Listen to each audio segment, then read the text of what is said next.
Professeur, entre la bonté et la gentillesse, quel attribut finalement correspond le mieux à l'homme dans le quotidien?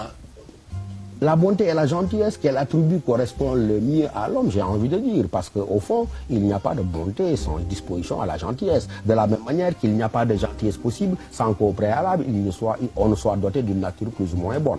Mais nous avons l'habitude de montrer qu'au fond, cela se pervertit très souvent dans les rapports sociaux. Parce qu'encore une fois, la manière dont se déroulent les rapports interindividuels sont tels que généralement, l'individu n'a presque pas, et c'est dramatique Khalifa, n'a presque pas l'occasion de montrer ce qu'il y a de bon, de montrer de ce qu'il y a de gentil en lui, parce que généralement les autres, ce qu'ils réclament de lui, ce qu'ils incitent et installent en lui, ce ne sont que des sentiments de haine. Les rapports avec les autres sont d'abord des rapports qui se déroulent sur le mode du conflit, et c'est pourquoi j'ai envie de dire au départ était le conflit. C'est pourquoi quand bien même il y a de la bonté inscrite en l'homme, quand bien même il y a, comme vous dites, de la gentillesse inscrite en l'homme, mais elles ont rarement l'occasion de s'exprimer parce qu'elles ne trouvent pas leur pendant, et comme elles ne trouvent pas leur parfait réplique généralement chez les autres, c'est pourquoi il est plus facile de trouver les hommes dont parlait Schopenhauer, méchants, cruels, égoïstes, que de trouver des âmes véritablement bonnes.